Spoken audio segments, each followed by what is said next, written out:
My apologies for the late start. We unfortunately had a massive distributed denial of service attack against our servers, and saturated all of our data lines. Like basically hundreds of gigabits of data were saturated. We think we've overcome most of that, and so it's now time to proceed. But as this massive attack illustrates, there's a lot of opposition to people just hearing what President Trump has to say, and but I'm honored to have this conversation. I want to emphasize it's a conversation, and it's really intended to just get a feel for what Donald Trump is just like in a conversation. It's hard to catch a vibe about someone if you just don't hear them talk in a normal way. And when there's an adversarial interview, like no one's themselves in an adversarial interview. And this is really aimed at kind of open-minded, independent voters who just trying to make up their mind. So you can understand like what is what is it just like to have a conversation. So honored to Donald, great to speak. We had a great conversation yesterday. As you mentioned yesterday, if we could just record that conversation and post it, it would have been excellent. And I hope we can have something like that today. Well, I think we will. I'm pretty sure we will. And congratulations, because I see you broke every record in the book with so many millions of people, and it's an honor. We view that as an honor. And then you do want silencing of certain voices. Usually those are voices that have something to say that are constructive, oftentimes constructive. And so we have to consider it an honor. But congratulations on breaking every record in the book tonight. That's great. Well, thank you. Well, I mean, maybe we could start off with, the assassination attempt, which was an incredible thing. And I have to say that, your actions after that assassination attempt were inspiring.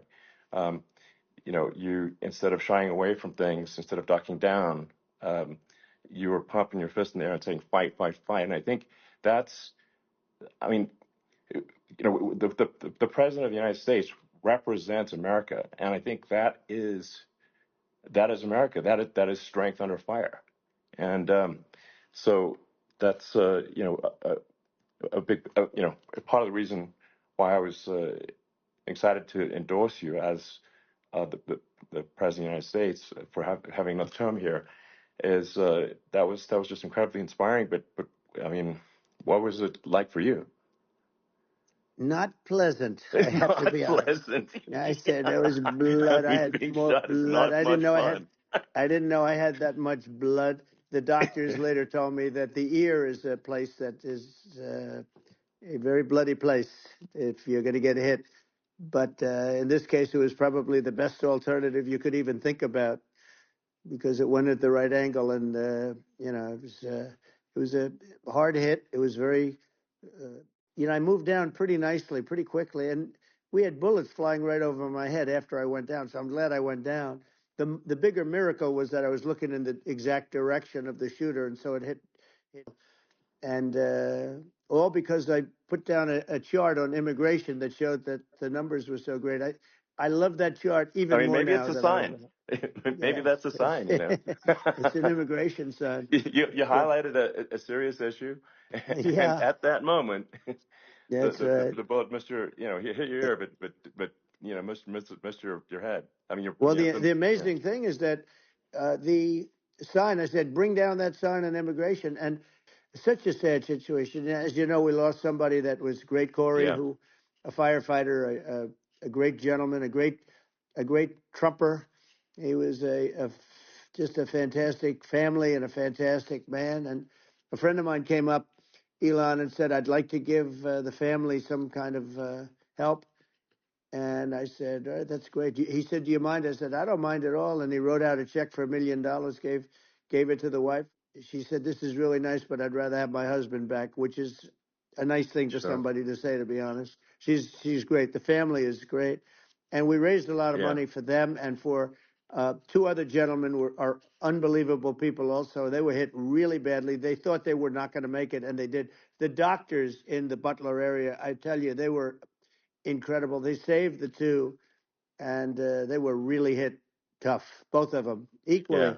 And we thought my first question was because I heard bullets flying over me. I said, "How many people were killed?" Because we had a massive crowd there, a tremendous, thousands and thousands of people, and there was no land. I mean, it was all people. So I said, "How many people have been killed?" Because I knew there were other shots being fired, and they said, "We don't know yet, but some people have been badly hurt." I have to give the Secret Service sniper, they call him, or sharpshooter, but sniper, because he didn't know there was a problem. He's an extraordinary shot, obviously, and he didn't know there was a problem, and he was able to pick it all out within 5 seconds. And he used one bullet from very far away, I guess probably about 400 yards. The shooter was 130, but he was on he was on the opposite side of the field and the podium. The smoke and the flame from the gun, immediately recognized it, and immediately took a shot. And it was one perfect shot from very far away. And all of a sudden he has to act, and it's a very tough thing to act and to be shooting somebody. They say it was approximately 5 seconds from long range, one bullet. If that didn't happen, because the shooter had a lot of bullets, he had a lot of cartridges up there with him, so could have been very. I mean, that's clearly, he was very competent in taking that shot to stop the attempted assassination. I think most people people are wondering how on earth could such a thing happen. Well, I view it as two ways. There should have been nobody on the roof. There were people, because there were so many tens of thousands of people there. There were people that were seeing him, and there was one woman with a red shirt, Trump all over it, and she's screaming, "That guy's got a gun!" You saw it probably. How the heck are, basically people wondering by pointing out there's a guy on the roof with a gun? And they're seeing it, but somehow it's not being addressed. That does seem crazy. Well, they're going to learn from this. The communication between the local police, who sort of had an idea, and then ultimately a man lifted himself up to the roof, could barely do it because he was pulling himself up. He fell down, and he did.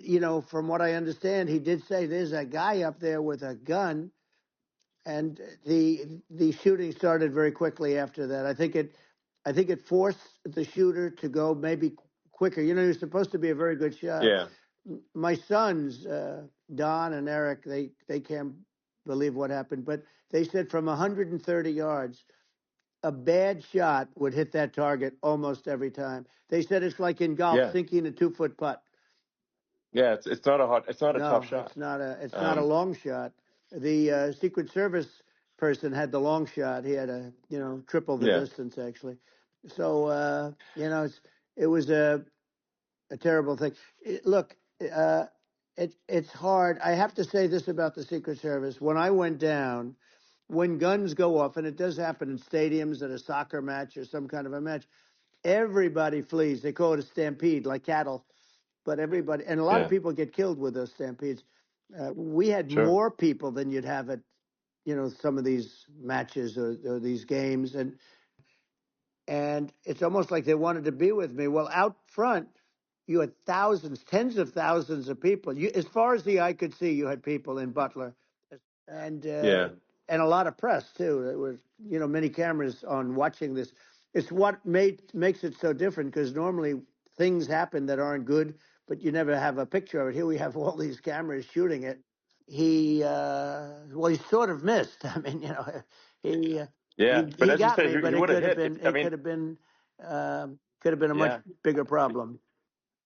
Well, it was I think your actions in the heat of fire, and like what I found admirable there was that you can't fake bravery under such circumstances. The courage is instinctual, or it is not. It's not a rehearsed action. And so I just want to say that I think a lot of people admire your courage under fire there.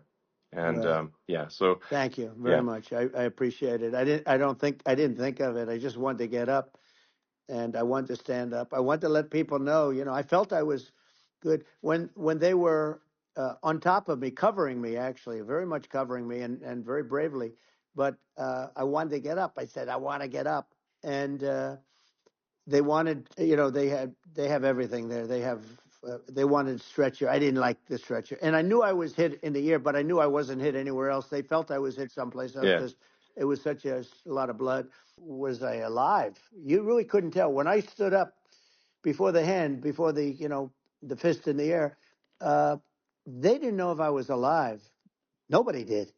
And when I put the fist up, they were just relieved and happy and thrilled, and the place went crazy.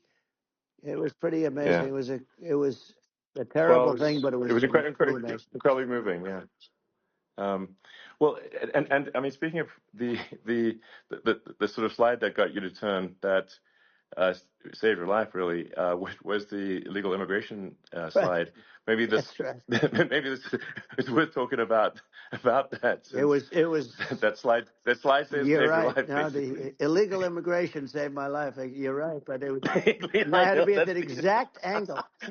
I mean that's a great one. You had to be exactly at that angle. But the Yeah, incredible thing is that the chart, I used it less than 20% of the time. That normally you wouldn't use it. Normally I wouldn't have the thing, and then it would yeah, have been a very different story. It's very much, I say, an act of God. It's a miracle that it happened, and I'm sure. honored by it. I'm honored by it. Well, Well, what were you about to say about illegal immigration before you were rudely interrupted with a Well, I was bullet? going to say how good the numbers were. By the way, we're going back to Butler, and we're going to go Great. back in October. We're all set up, and the people are fantastic in Butler. It's a great area. Great, these are incredible people. Have no manners. Elon, the chart was just a chart that in my last week we had the best illegal immigration numbers, meaning stopping. It was at the lowest. You've seen the chart. It's become quite a famous Yeah, chart, yeah, but that was the lowest yeah. point ever recorded.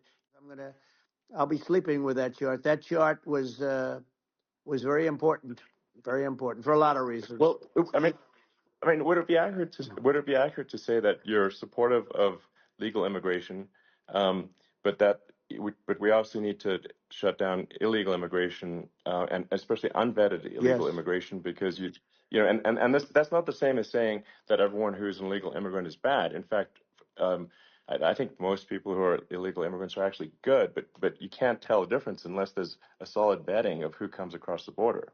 Does that hundred accurately percent. represent your position? I say it Okay. very simply. They have to come in legally. They have to be checked Yeah. because look, Kamala was the border czar. Now she's denying it. Everything that I do, she's Yeah. saying she was strong on the border. We're going to be strong. Well, she doesn't have to say it. She could close it up right now. They could do things right now. It's horrible. Uh, no tax on tips, and all of a sudden she's making a speech and there will be no tax on tips. I said that months ago. I believe it's over 20 million people came into our country, Yeah. many coming from jails, from prisons, from mental institutions, or a bigger version of that is Yeah. insane asylums, and many are terrorists. And I'll tell you what, they're coming not just from South America, they're coming from Africa, they're coming from all over the world. They're coming from Asia, they're Yeah. coming from the Middle East, they're coming from countries that are uh, stupidly and horribly bombing Israel October 7th. They're coming from all over the world. And you look at it's so sad October 7th because it should have never happened. Yeah. It's so sad when Sure. you look at Ukraine. It should have never happened. We have a defective Yeah. government. These are defective people, and they're not people that should be running it. But where you see it the best is the border because you have millions of people coming in a month, and then she gets up and she tries to pretend like she's going to do something. She had 3.5 years. And by the way, they have another 5 months that they can do something, but they Yeah. won't do anything. It's all talk. She's No. incompetent and he's incompetent. And frankly, I think that she's more incompetent than he is. And that's saying something because he's not too good. Yeah, absolutely. Secure elections. And So it's just essential to have a real border, or we can't function as a country, and our service, our central services are being overwhelmed in a lot of cities. Um, as we were talking about earlier, I think having a legal immigration process that is smooth and efficient and done well. And speaking as someone who is a legal immigrant, like in my opinion, actually, I'd say like probably most of the illegal immigrants actually are actually good, hardworking people. That's my opinion. But some are not, and you just have this sort of adverse selection process where, if somebody's bad things coming here sooner, because it's a piece of cake to go rob, houses in LA or New York, compared to other parts of the world. And in a lot of places in America, if you try to stop the person who's robbing you, you'll be arrested. Yeah. So it's insane. insane. It's right. I mean, what's happening with crime, and our police are so good, but they're not allowed to do their job. But I have to tell you, Elon, I They're hate not. to say it because it's such a downer to say it. I hate to say it. I hate it, but uh, you have a lot of people that just shouldn't be. I think it's a much bigger number than you think. They're I allowing, think you're again, right. they're Yeah. allowing people from their jails. And if you were running one of these countries where they're coming from, you would have had all of them.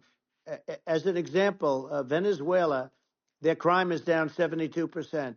They're taking their drug dealers. They're taking, frankly, their prisoners. They're emptying out their prisons. They're taking their criminals, their murderers, their rapists, and they're Yeah. delivering them into But the. that's what Castro did Yeah, that. well, he did on a much smaller scale. Yeah. It was a much smaller Yeah. scale. But this is a massive scale because this is being done worldwide. But here's what's happening: crime all over the world is down. And wait till you see the numbers that we have. This is migrant crime. This is crime that's going to be. Yeah. And I saw it today in New York where somebody was knifed with raped the girlfriend of a man that stood there watching in New York in one of the shelters and started Sure. pulling out the knives, and bad things happen today. But this is happening every day. These are rough people. These are people that are in jail for Yeah. murder and all sorts of things, and they're releasing them into our country, and they're telling them, if you come back, we're going to kill you. We're going to give you the death penalty or kill you. So they don't want to come back. But these are rough people. Yeah. These are criminals that make our criminals look like nice people.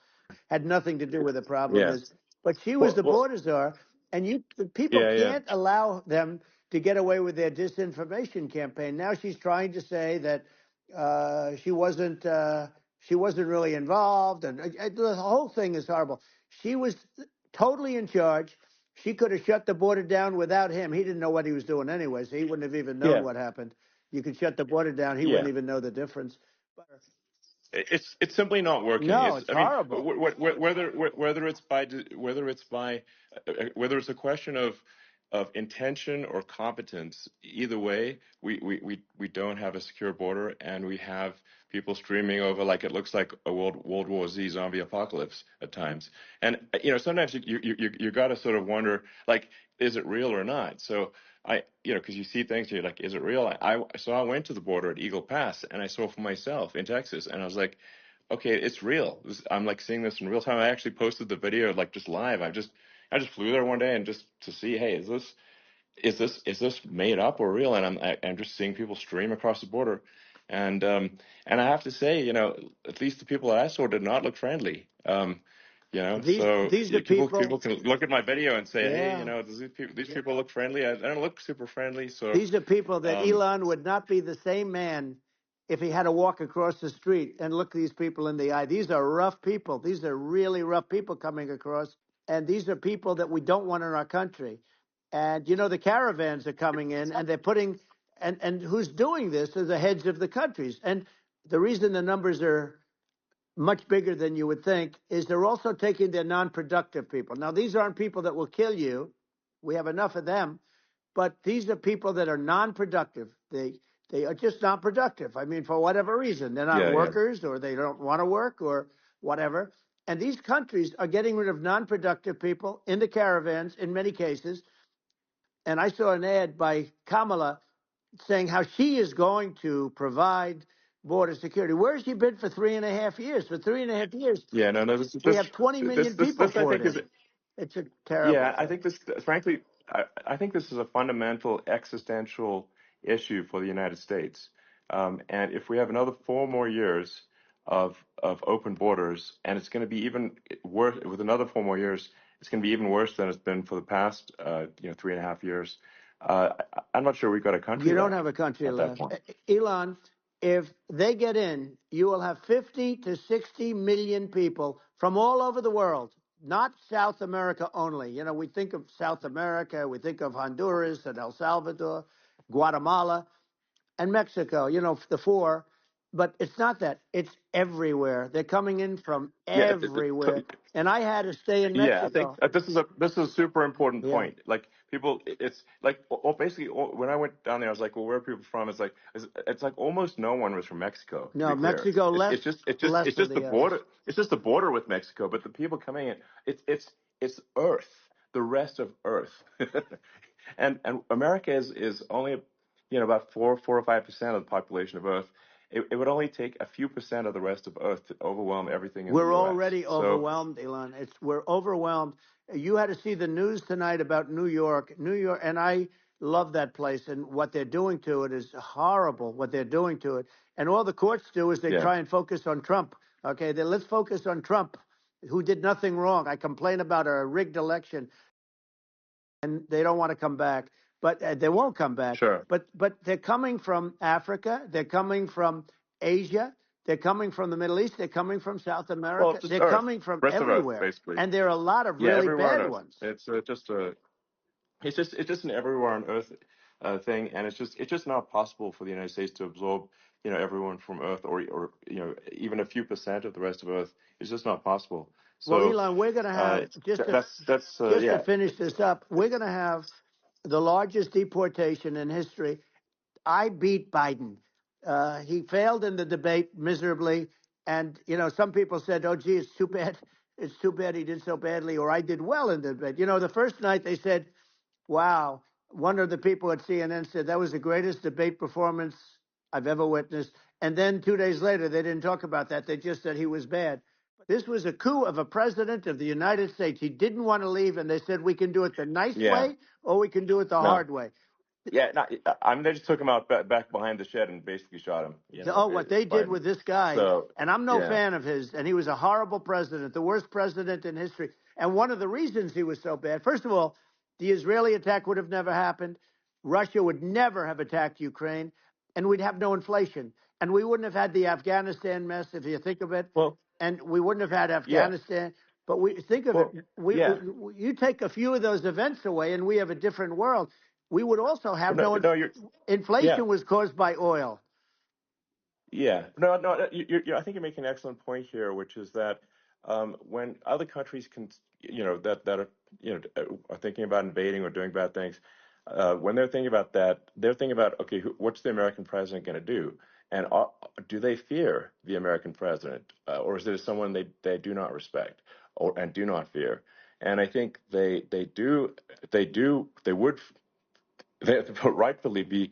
I mean, but look at that the footage of the assassination. They're like, okay, uh, President Trump is like, don't mess with me. I mean, that's like, but whereas I think people are not going to be, and they obviously have not been at all intimidated by Biden, and they certainly will not be intimidated by Kamala. And you have to really think of that in the context of global security. That if the American president is someone that, like, evil dictators are scared of, that makes a huge difference to the security of the world. So I had a good relationship with Putin, despite the Russia hoax that lasted for over 2 years. Just a hoax created by Hillary Clinton and Adam Shifty Schiff, some just bad people, just sick people. I know Putin very well. I got along with him very well.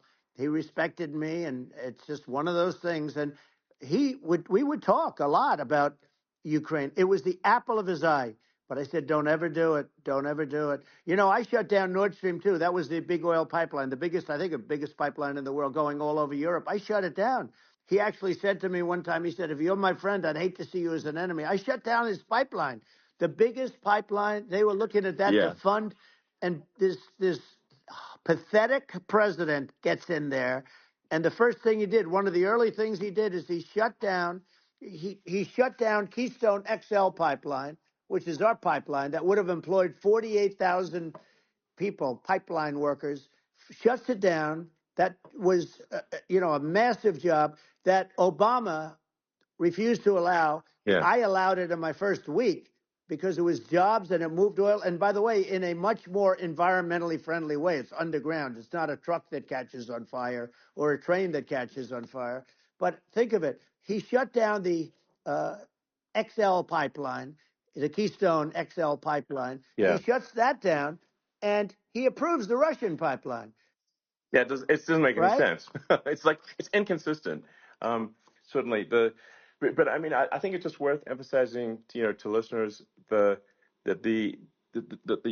immense importance of whether the United States president is intimidating or not intimidating, and how much that matters to global security, because there's some real tough characters out there, and if they don't think the American president is tough, they will do what they want to do. I know every one of and them. it puts the Yeah. whole world in danger. Elon, I know every one It's of a them, big and I deal. know them well. I know Yeah. Putin. I know President Xi. I know Kim Jong-un of North Korea. I know every one of them. And let me tell you, people will say, oh, this is terrible. He said, I'm not saying anything good or bad. They're at the top of their game. They're tough. They're smart. They're vicious. And they're going to protect their country, whether they love their country. They probably do. It's just a different form of love, but they're going to protect their country. But these Yeah. are tough people at the top of their game. And when they see a Kamala or when they see Biden, Sleepy Joe, they can't even believe it. They can't believe this happened. All the stuff that you're seeing now, all the horror that you look at Israel, they're all waiting for an attack from Iran. Iran would not be attacking, believe me. When I was there, and I say it with respect because I think we would have been good with Iran. I don't want to do anything bad to Iran, but they knew not to mess around. Iran was broke because I told China, if you buy from Iran oil, it's all about the oil. That's where the money is. But if you buy oil from Iran, you're not going to do any business with the United States. When I met with President Obama just before entering, it's a sort of a ritual. I said, what's the biggest problem? He said, North Korea. I had that problem worked out very quickly. It was nasty at the beginning with Rocket Man and, all the different things. Yeah. But all of a sudden I got a call. Those were some epic tweets, by the way. Yeah, they Those were like they were absolutely... epic everything. He said that he has a red button on his desk. I said, I have a red button on my desk too, but my red button is much bigger and my red button works. I got along with him great. We were in no danger. But President Obama thought we were going to end up in a war, a nuclear war with him. And let me tell you, he's got a lot of nuclear stuff too. Exactly. He's got plenty of nuclear. Russia and China together. And if you're a history student, the first thing you learn is you cannot let Russia and China align. But then they also got, if you take a look, Iran, and they have North Korea. That's, they call it the axis of evil. In the old days, you had the axis of evil. Here we have a modern day axis of evil. These are powerful countries, very heavy nuclear, which is the biggest threat. Yeah. The biggest threat is not global warming, where the ocean's going to rise 1/8 of an inch over the next 400 years. And you'll have more oceanfront property, right? The biggest threat is not that. The biggest threat is nuclear warming, because we have 5 countries now that have significant nuclear power, and we have to not allow anything to happen with stupid people like Biden. Biden did something with Russia. There was no chance of him ever going in. And when I left, and then after I left, they started forming big armies on the border with Ukraine, right? And I looked at that, and I thought he was doing that because Putin's a good negotiator. I thought he was doing that to negotiate. But then Biden started saying such stupid things. For instance, he said that it can be a NATO country. Now, Russia, for as long as there's been NATO, has said we're never going to agree to that. And we go right up front and say that. And we did things and said things through this president with a low IQ, very low IQ. He had a low IQ 30 years ago, by the way, but now he might not even have a IQ at all. There's nothing on the board that goes this low. He said things that were so stupid that war would have been That war had zero chance of happening if I were there. Zero chance. He was saying everything the opposite. Everything the opposite. And it's so sad because many more people have been killed in Ukraine than you read about. You don't read about how bloody it is and how disaster. Sure. Hey, look, just in the two armies, you lost 500,000 people. But if you think about it, Russia's gone, Russia defeated Germany with us, and they defeated Napoleon. They've been around a long time. They're a big fighting force. Yeah. Sure. And it's very unfair. And Ukraine now doesn't have enough men. They're now using young men and very old men to fight. And we're in a very bad position. And I'm not going to blame exclusively, but I can tell you I could have stopped that. And a smart president could have stopped that. It wouldn't have happened. Looking at the risk of global thermonuclear warfare, it's game over for humanity. And, it's something that people have, I think, after the end of the Cold War, people have become complacent about, but they actually have forgotten that there are currently a lot of nuclear missiles that have targeting parameters for the United States from 100%. other countries. And the fact that they can't buy groceries because they don't have enough money to buy groceries. The inflation has killed them. Food prices are up 50, 60, even 100% in some cases. And this stupid administration allowed this to happen. And it's a shame. And that's the thing that people most care about, in my opinion. They care about the border a lot. And we discussed the border at great length. It's nice to have a forum like this where I can discuss something. Yeah. A lot of people just don't understand where inflation comes from. Inflation comes from government overspending because the checks never bounce when it's written by the government. So if the government spends far more than it brings in, that increases the money supply, and if the money supply increases faster than the rate of goods and services, that's inflation. So really, we need to have we need to reduce our government spending, and we need to re-examine. I think we need like a government efficiency commission to say like, hey, where are we spending money that's sensible? Where is it not sensible?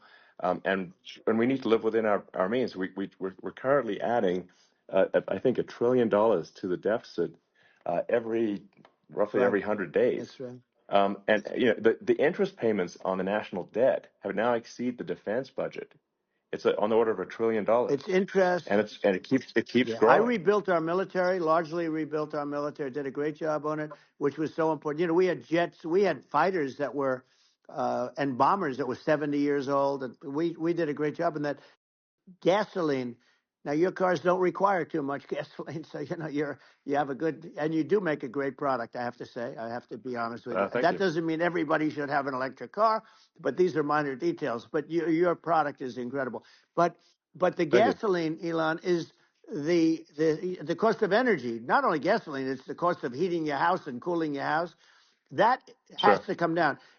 It's gone up 100%, 150, and 200%.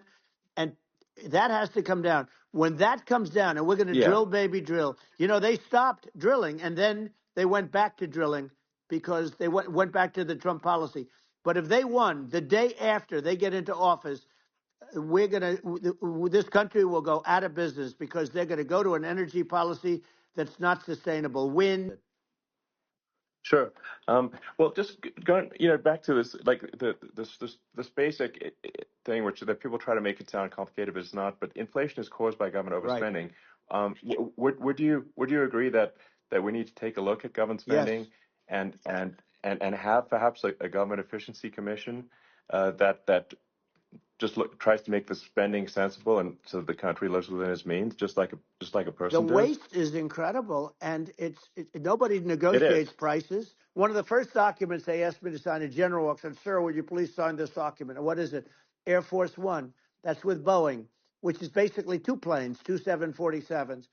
And the price was $5.7 billion for two planes. Now, now they're highly sophisticated. That's insane. They're even nicer than your plane, okay? But much more sophisticated. They're I won't say what's on it, but they got a lot of stuff on it. Anyway, but it's 5.7. That's a crazy number. It's a crazy number. But I said, I'm not going to pay 5.7. I'm not going to do it. I said, who made the deal? Obama and his people. I said, well, then I know the deal's no good. I'm not going to do it. And over a course of about 4 weeks, by my saying I'm not going to do it, I got the price reduced by $1.6 billion for the exact same plane, other than we had a nicer paint job, if you want to know the truth. But I shaved it by $1.6 billion for the exact same plane. And you can now take that and multiply that out times thousands of other Exactly. items. Multiply it by Yeah, a the zillion, numbers are and yeah, yeah. astronomical. I agree with you. Well, I mean, if so, I think it would be great to just have a government efficiency commission that takes a look at these things and just ensures that the taxpayer money, the taxpayers' hard-earned money, is spent in a good way. I'd be happy to help out on such a commission I'd love if it. it were formed. Well, you're the greatest cutter. I mean, I look at what you do. You walk in and you just say, "You want to quit?" They go on Yeah. strike. I won't mention the name of the company, but they go on strike, and you say, "That's okay. You're all gone." Now, Isn't it amazing to you as a businessman that they can even survive? Like Illinois, so many people are leaving, and you wonder, how do they survive? I mean, how do they survive? Uh, I saw where you left California and you moved to Texas. Texas does a great job. But, I Yeah, mean, I just wonder, how do these states survive when big businesses, a big oil company just left California, as you know, and they moved to Texas. How do these big states survive when they lose so many businesses and their taxes are already really high? The taxes are among the highest yeah. taxes. You almost wonder, how do they continue on? And in many cases, the governors don't do a good job, and they're crime-ridden places. You wonder, how do they continue to just go on? It's not Well, a good I think there's. situation. I think the only thing that's going to force some of these states to change is if they risk bankruptcy and they're not getting bailed out by the federal Right, government. right. Well, That's you're the going to only thing have that's going to that. get them to change. You remember the Yeah, area in California where they had that, where I guess somebody had sticky fingers and they stole a lot of money, and they went into a form of chapter, and it was very yeah, nasty yeah. for a period of time. But now it's probably the most popular place in all of California. So at some point, something like that may have to happen. But the problem is, you can't penalize people that loan money to the state when you have incompetent people like a Pritzker. Look, the family didn't want him in the family business, and then he ends up being governor of Illinois. So what is he going to be? Is he going to be a great governor? And you have people. I could name every one of them. I got to know every one of Yep. these, and some are very good, and some are just horrible. Well, I think the larger point here, too, as you're saying, like a lot of people are concerned about the economy, a lot of people are concerned about inflation, and inflation is effectively a tax on people that save money, Yeah, and for people that are working day to day, it's just a form of taxation. And if we can solve the government spending problem, we'll solve the inflation problem, which means people will have a better standard of living, and yeah. that's a really big Well, the deal. people that got hurt Um, worst are the people that did it the way they were taught to do it. And we're going to bring those people back and help those people. We've got to get the prices down. When I look at bacon costing 4 or 5 times more than it did a few years sure. ago, when you look at some of the food products in grocery stores, people go, they can't believe it. They used to be able to buy a whole cart, and today, a lot of people just don't have the money. They go in and they can't buy anything. They look at Yeah. it's sticker I shock. think They it. call it Yeah. sticker shock, right? I think it really just comes, like I said, I think it just comes down to really, I guess, two things, which is that if you solve government overspending, you solve inflation, which improves living Right. standards of the average person, and then if you deregulate, like have sensible regulations, so because a lot of the regulations are nonsensical and cause the cost to be extreme for no reason, but unless you've got effective deregulation. Like Reagan did a great job on deregulation in the 80s, but it's been 40 years since we had That's right. anyone really. I mean, during your administration, we made some progress, but I think there's an opportunity to make, I think, radical progress with sensible regulation. Yeah. And Well, Elon, if those two things, yeah, operating plants, and so you sort of can't get away from it at this moment. I mean, someday you might be able to, but I do hear we have anywhere from 100 to 500 years left. Much of it hasn't even been found yet. yeah, But there are tremendous, like Anwar. I got Anwar in Alaska approved. Ronald Reagan couldn't do it. Nobody could do it. Everybody tried. Nobody could do it. I got it approved. Not only is it big for Alaska, I mean, you talk about economic development, that for the United States, I mean, that is They say bigger than Saudi Arabia or the same size, and pure, Yeah. really good stuff. And they end it. So I think we have perhaps hundreds of years left. Nobody really knows, but during Yeah. that I mean, time, my something will estimate. come around that will be Yeah. very good. Yeah. Yeah. Well, I mean, my estimate would be, a little more uh, aggressive than that, but it's not the sort of like we're all going to die in 5 years stuff. That's obviously BS. Um, but I mean, my view is like if you just look at sort of the parts per million that increments every year, you get sort of 2 or 3 parts per million every year of CO2. Uh, I mean, I think some of that it's problematic if it accelerates, if you start going from 2 or Right. 3 to say 5, and then there may be some situations where you get just a step change increase in the CO2, Mm-hmm. and I think we don't want to get too close to 1,000 ppm, because like that's actually makes it uncomfortable to breathe. Like just existing in 1,000 ppm CO2 is uncomfortable. That's like that's considered like an industrial hazard. Right. Just so it's that's actually, you start getting headaches and stuff. So it's even without global warming, it's not comfortable to live. So you don't want to get too close to that. But I mean, I think I think we want to just move over, and if I don't know, 50 to 100 years from now, we're I don't know, mostly sustainable. I think that'll probably be okay. Um, so it's not like the house is on fire immediately, but I think it is something we need to move towards. And on on balance, it's probably better to move there faster than slower. But like I said, without vilifying the oil and gas industry, and without causing hardship in the short term. I think this can be done um, without, but people can still have, a stake, and they can still drive gasoline Sure. cars, and it's okay. It's like it's not. I don't think we should vilify people for it, but I think we should just generally lean in the direction of sustainability. And I actually think solar is going to be a majority of Earth's energy generation in the future, and it's certainly trending that way. Mm-hmm. And so you get the solar power, combine that with batteries, so because obviously the sun doesn't shine at night, and then you use that to charge the electric cars, and you have a long-term sustainable solution. And that's what Tesla is trying to move things towards, and I think we've made a lot of progress in that regard. But when you look at our cars, we don't believe that environmentalism, that caring about the environment should mean that you have to suffer. So we make sure that our cars are beautiful, that they drive well, that they're fast, they're sexy. I mean, they're cool. In fact, literally, I made this sexy joke: Model S, Model 3, Model X, and Y spells out sexy. It's probably the most expensive joke out there.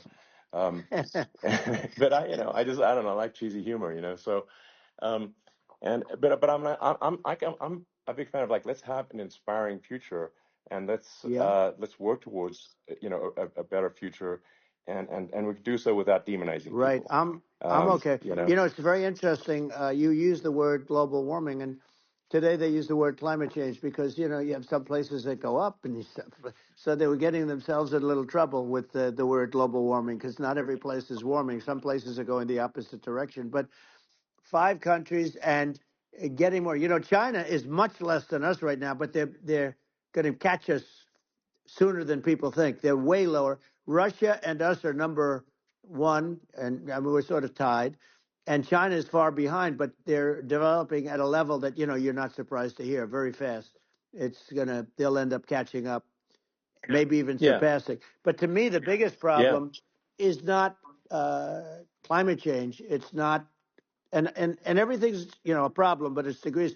To me, the big problem is the nuclear power. The power of nuclear is so great. You have to, because this is no longer army tanks going back and forth and shooting at each other. This is yeah. a level of destruction and power that nobody's ever seen before. Yeah, and actually, there's the bad side of nuclear, which is a nuclear war, very bad side. But there's also, I think, nuclear electricity generation is Absolutely, you're underrated, right. and it's actually, people have this fear of nuclear electricity generation, but it's actually one of the safest forms of electricity generation. It's just a huge misunderstanding. Um, And if you look at the injuries and deaths, caused by, say, I mean, I'm not going to try to pick on coal mining, but just any kind of mining operation. Right. And there's a certain number of injuries and deaths per year.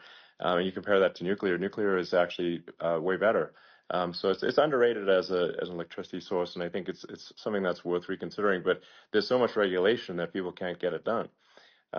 So that maybe they'll have to change the name. The name is it's a rough name. There are some areas like when you see what happened in bad branding. Right, we'll have to rebrand it. We'll have to give it a good name. We'll name it after you or something. No, it has a branding problem. When you see what happened, it does have a branding problem. When you see what happened in Japan, like people were asking me in California, are we worried about like a nuclear cloud coming from Japan? I'm like, no, that's crazy. It's actually, it's not even dangerous in Fukushima. I actually flew there and ate locally grown vegetables on TV to prove it. Hiroshima and Nagasaki were bombed, but now they're like full cities again. So right. it's really not something that That's right. So it's not as scary as people think, basically. But let's see. I mean, are there some other topics we should touch on? Like lawfare. I think we need to be concerned about what they've done to this country. Obviously, yeah. Well, we just won the big case in Florida. One of the top people from the Justice Department went in, ran Manhattan, ran the state. The Letitia James deal was run by a person from the Department of Justice, Biden. They've never done this before, and they set up a very bad precedent. It's called lawfare, warfare. It's a terrible thing, and never happened in our country. It does happen in banana republics and third world countries, but it's never happened. And it's important for the public that may be listening to this to look at Kamala's track record, before the last month, and say, is that a track record you agree with? And I think if you're an independent moderate, you definitely would not agree with it, because it is her behavior has been far left, and we're seeing just an overnight propaganda attempt to rewrite history and make it sound like Kamala's moderate when she in fact is not moderate. Well, her running mate approved, signed into legislation, tampons in boys' bathrooms. Okay, now that's all I have to hear. Tampons in boys' bathrooms, and that means she believes in that too. I mean, she picked this guy because he was the closest to her. A lot of people thought she'd pick sort of the opposite, but she picked an anti-Israel radical left person. But she is far worse, they say, than Bernie Sanders. If we have her as a president, if we have a Democrat at this moment as a president, I don't think our country can survive. I think it's a massive. I think we're in massive trouble, frankly, with the Kamala administration, and that's my honest opinion.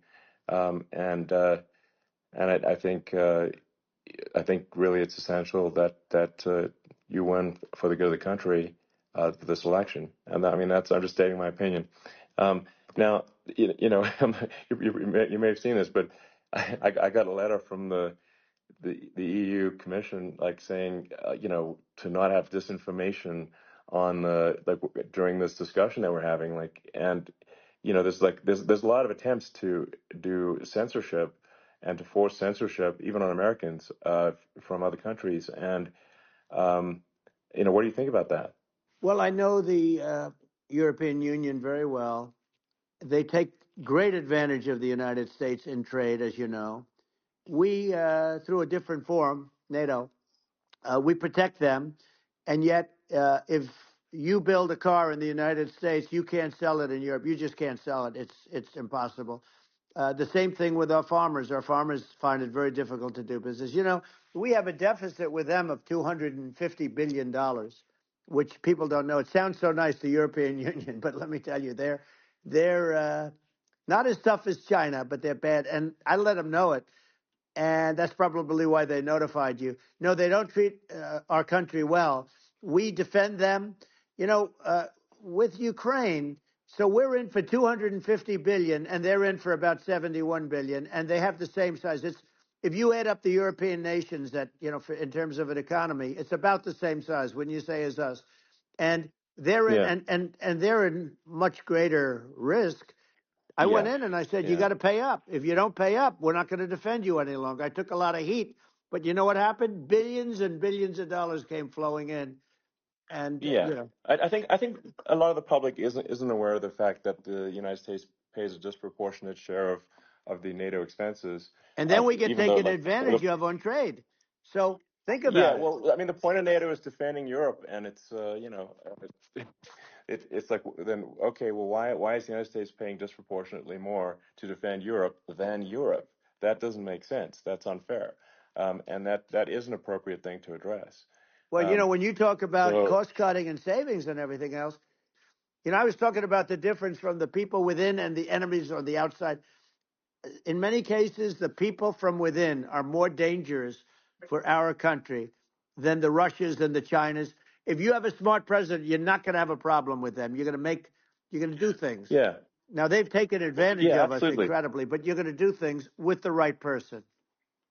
Yeah, well, I think it's obvious that you're a believer and an advocate of free speech because during your first term as president, you were attacked relentlessly every day, often very unfairly with with false attacks, and you didn't try to shut down the media, you didn't try to uh, inhibit their freedom of speech, and I think that says a lot. Well, the good thing is that you and I have, and some people, very few, we can get the word out. Although sometimes it's hard because they don't want to print it. You know, like we're having a great conversation right now. Kamala wouldn't have this conversation. She can't because she's not No. smart. You know, she's not a smart person, by the way. She can't have this conversation. And Biden, we don't even have to talk about it. I mean, he couldn't have this conversation. He would have given up on the first half of a question. He would have walked out. He would have said, "Where am I? Where am I going?" So anyway, but Yeah, no, he wouldn't have this. that's true. Not a lot of people would have this conversation, but you know, we cover a lot of territory. But the beauty is that you know, we can have a conversation, and Yes, you can I'm actually able have a to get it conversation. out without because I I get think treated unfairly this by is the a really press. big point. You can actually have a conversation with you, Yeah, it's nice, isn't it? and you can't have a conversation with Biden or Kamala. It's like it's not possible. That's true. Um, It's so this is like talking to an NPC. no. So it's just Well, impossible. but think of it. We need a man or person who's unbelievably sharp in order to stop all the nuclear danger and all the dangers that I'm talking about. And I got along with all these. You know, I got along with Kim Jong Un. We had dinner, we had everything, and he really liked me, and I got along with him really well. By the way, he's the absolute boss over there. You know, a lot of people said, "Oh, do you think he really?" That's for Let me sure. tell you, I saw things that you don't want to know about. He is the boss. But you know, we had a good relationship, and he doesn't like Biden. He considers him a stupid man. He said he's a stupid man. Well, at least he speaks his mind. But you know, in this country, you're not sort of allowed to say it, but I guess you are. You should be allowed to say it if Yeah, it's true. But we need smart people, and we need people that have an ability to lead. And she doesn't have that ability. Can you imagine? Now you know yeah. Chairman Xi very well. Can you imagine her and him negotiating, or No, it's even silly. It would be standing silly. together? It is the whole Yeah. concept is ridiculous. She is terrible. She's terrible. But she's getting a free ride. I It saw a would. picture of her Yeah, yeah, on Time magazine today. She looks like the most beautiful actress ever to live. It was a drawing, and actually, yeah, she looked very much like our great first lady, Melania. She looked, yeah. didn't look, Yeah. she didn't look like Camilla. That's right. But of course, she's a beautiful woman, so we'll leave it at that, right? Yeah, well, maybe like I think part of what people in America want to, people in America want to feel excited and inspired about the future. They want to feel like the It's future is true. going to be better than the past, and that America is going to do things that are greater than we've done in the past, reach Right. new heights that make you proud to be an American, and excited about the future. Um, They want the and I American think dream just back. You know, they want the American dream back. More important than anything else. It's like you don't have that today because the people they've been just sucked. They see incompetent people running our. You know, the Biden thing is very interesting. People just found him to be incompetent, and when I debated him, I was like, "Is this for real?" It was Yeah, it was just absurd. But I think there are like some grand projects that we could do. I mean, I think like we could build a base on the moon. We could send American astronauts to Mars. We right. could build high-speed Yep. connections that are, more advanced than anything else in the world between our cities, so people have fast transport. Um, it's possible to solve traffic with tunnels. That's right. We already made great progress in Vegas doing that, and and just do things that are exciting and inspiring and make the future feel like it's better than the past. Well, I saw And what you did in Vegas, and I'll tell you, it was amazing. I got to see. I took a big glimpse at it, and it's incredible. It's incredible, and you could do that all over. You could do that all over. It's deep. yeah, You don't and even need much structure, assuming you're in the right areas. no, it's straightforward. It's amazing. So I think we could do some things that like China's got incredible high speed rail between its cities, but I think it's actually possible with tunnels if with deregulation with an ability to actually where it's like legal to actually do the tunnels. Then you could have high speed tunnels that are actually better than anything else in the world for high speed transport between cities, and that would be something that Americans can say, wow, okay, we've got something that's cooler than anyone else in the Yeah. world. That's the kind of thing that makes you proud to be an And American. much safer than surface trains, where there is a danger there. With people, with crazy Yeah, people, it's much safer, much better. And it's sad because I've seen some of the greatest trains. I find it fascinating, and I've seen the systems and how they work, and the bullet trains they call them, I guess. And yeah, they go unbelievably fast, unbelievably comfortable, with no problems. And we don't have anything like that in this country, not even close. And yeah. it doesn't make sense that we don't. Doesn't make sense. Yeah, and I think also like there's I'm kind of hopping on the excess regulation, but I think something that um that I think people can generally understand is that what happens with laws and regulations is that there's more and more of them every year, and unless there's a process to clean them up, eventually everything becomes You're right. illegal, and that actually it slows down the development of new technologies. I mean, if you take the sort of like I think there's room for some reform at the FDA Yeah. for Yeah. improving the speed with which we approve drugs that could help save lives and improve people's Yeah. lives. Um, and I uh, worked very and hard and on that. you know We got that down yeah, to the lowest number ever, and we got therapeutics approved in the FDA that people can't even believe the speed. But I took them on. I don't think they like me too much, but I got things approved. Say that. So it's yeah. even more of an Well, honor to yeah, have your endorsement. I know how strong you feel about it. But when you think of her, San Francisco, 15 years ago, I had a great friend, Bob Tish. He said it's the greatest city in America, and now it's almost not livable there. And California likewise. And she was involved in the destruction of San Francisco and the destruction of California, and she will be involved in the destruction of our country if people are so unwise as to elect her. And I hope that doesn't happen, and I hope the elections are going to be run honestly, and we're going to turn this country around. We're going to do things and we can do it fairly quickly. And we have to get rid of the criminals that have been, given to us by other countries as they laugh. They laugh at yeah, us. They think we're stupid to accept these people. These are radical, stone cold killers in many cases and terrorists. And they're in our country by the hundreds of thousands. yeah, And we have to take yeah. them out. Yeah, I mean, if I could summarize it, perhaps, I think these are issues that I think most people in America would agree with, which is that we want safe and clean cities, we want secure borders, we want sensible government spending, we want to restore both the perception and reality of respect in the judicial system, just stop the lawfare, and I think that's like, and how are those even right wing positions? I think those are that's just common sense, and that's I mean, would you agree with that? 100%. I don't understand, the whole, they call it progressive. They don't like the word liberal anymore, but call it liberal or progressive. I don't understand how somebody could say that it's okay for them to empty prisons into our country. And again, I told you their Yeah, crime rates definitely all not over the world okay. are going way down, which makes sense. In fact, the next time what we'll do is if something happens with this election, which would be a horror show, we'll meet the next time in Venezuela because it'll be a far safer place to meet than our country. Okay, so you and I will go and we'll have a meeting and dinner in Venezuela. because that's what's happening. Their crime rate's coming down, and our crime rate's going through the roof. And it's so simple. And you haven't seen anything yet, because these people have come into our country and they're just getting acclimated, and they don't know about being politically correct law enforcement or lack of law enforcement.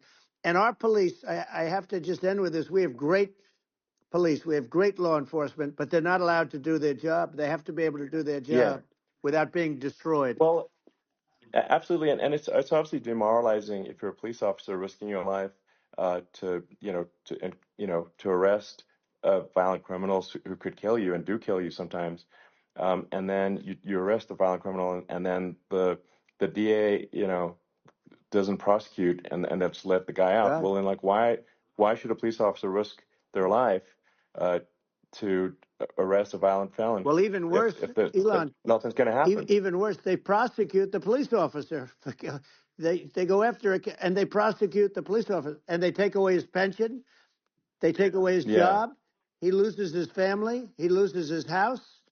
Well, I thought it was very telling, like incredibly telling, that when there was that case where sort of a gang of thugs beat up police officers. I think it was in Times Yep. Square in New York, and and then nothing happened to those guys. They were let out, zero bail, and I think a bunch of them were given free tickets to California. Well, what is I mean, that is a gross indignity against the United States, and that's how, I mean, this is insane. Like, have we lost all pride? How can such a thing be allowed to occur? I've never seen anything. We see where they get shot. It's a very dangerous profession, but it's something they're very proud of, and they want to be able to do their job. But I've seen them get shot. I've seen a lot of things. But I've never seen where these guys are standing in the middle of a big street, everybody watching them, and they're literally boxing, like punching, stand-up fighting a police officer. There were two of them, and you Yeah, had about six yeah, of yeah. these guys, and they're punching the hell out of them. And in their own country, they would be dead if they did that. They'd be shot. Yes. They would be shot instantly. And, they come from these countries, and it's taking them a while to realize that we don't do that in this country. But in their own country, Yeah. if they stood on a street and had a fight with a police officer, they would be shot. There's no political correctness. And it's such a sad, Yeah. it's such a sad thing to see. And that's the reason you have crime, by the way, Yeah. because we don't do anything about Yeah. it. Yeah, we just cannot have a situation where our police officers are beaten up on camera by a gang of illegal immigrants, and then nothing happens to the guys that beat up the cops. I mean, and they're let out. This is Well, we're unacceptable. going to change it, and we're going to get them out of the country. When I first got involved, they said you couldn't get them back to these countries. You couldn't take them back. In the case of Guatemala, Honduras, El Salvador, some others, you couldn't get them back. And I said, really? Oh, you can't get them back? Because under Obama, he couldn't get them back. They'd fly them in, and they'd put planes on the runways in these countries so you couldn't land a plane. They'd bring them back. And the generals told me, sir, we can't bring them back. The countries won't accept MS-13 gang members. They won't accept them. And I said, really, how much do we pay these various countries in terms of economic aid, which is also somewhat ridiculous? And the answer was $750 million. I said, good. Tell them they're in default. They're delinquent. We're not paying them anymore because they won't accept it. And you know what happened? They all called me, every one of them. They said, we would be honored to take them back, sir. We would be honored. It was so easy. But it's one of those things. And we got them back. We took in so many. The MS-13 is probably the worst gangs in the world. They're the most vicious, violent. We took them out of here by the thousands and got them out of here. And their countries took them back. And because I said, you're not getting any more economic aid. And once I said that, they were nice. They wouldn't take them back for Obama. They wouldn't take them back for anybody. And now we have a problem because we have this guy, and they don't take him back anymore with Biden because they don't respect him. Yeah. It's just gotta be done. We just can't have whether they're citizens or not citizens. We can't have, because they won't prosecute citizens either, not just illegals. So if it's you can't have violent repeat violent offenders that are not that don't get incarcerated. That's right. Because they will obviously, by definition, continue to hurt people. And I think where part of this comes from is that there's, and I do sort of consider myself liberal in some ways. I mean, it's just that you want to have empathy for Right. people. Obviously, you want to have empathy for people. I totally agree with that. You want to have empathy, but you also have to have empathy for the victims of the criminals. And if you just have empathy for the criminals, it's actually shallow empathy. It's not real. You're not thinking. You have one layer deep empathy. You got to say, like, what if you don't incarcerate this person? Who are they going to hurt? Who are they might kill someone. They might rape someone. If you don't incarcerate them, you have to have empathy for the victims. And there's a lack of empathy for the victims of the criminals, and too much empathy for the criminals. It doesn't make sense. That's why you want to have deep empathy for society as a whole, not shallow empathy for criminals. Right. And we have to give our police officers the dignity and the respect that they deserve. And we have to let them do their job. They can do a great job, but we have to let them do their job. And if we don't do that, it's going to all disappear. There's never been a society like this where you're allowed to do anything you want and nothing happens. And I'm talking about violent crime. And it's going to get more violent because these are really, really violent people. And we're going to get them out of our country, and we're going to get them back to because they were sent here by the presidents and by the various people that run those countries. And I know every one of those guys. And they're smart people, and they're streetwise people. And they really think that the USA is stupid. They think we're run by stupid people, and they happen to be right. But when I was there, we had no problem. We got them out. We took out thousands of MS-13 gang members. We brought them back. And now, again, it's the same old story. We don't do it. And they actually gave them a big increase in aid. They raised it up to billions of dollars, and they get nothing for it. So, I hope everybody's going to vote for Trump, and we're going to get this country straight. Yeah. And I didn't need this. I'm like, I didn't need this. I had a very nice life. I didn't need to go through court systems and go through all the other stuff and run at the same time. I have to run. I have to go through fake trials with, in some cases, corrupt judges, totally corrupt judges. I didn't need it. I had a nice life.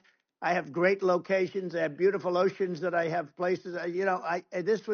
But I felt it was important. And if I had to do it over again, you probably think I'm crazy for doing it, actually. But if I had to do it over again, I would have done it over again, because this is so much more important than me or my life. We're going to save this country. This country is going down. And these people are bad people that we're running against, and they're liars.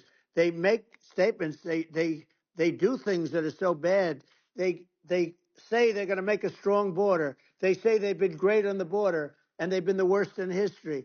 They say they're going to stop crime. Like, the facts speak for themselves. It's so incredible. Speak for themselves. Like it's gotten to the point where people just don't even bother reporting crime in a lot of cities because they know nothing is going to happen. That's what I hear anecdotally from people all the time.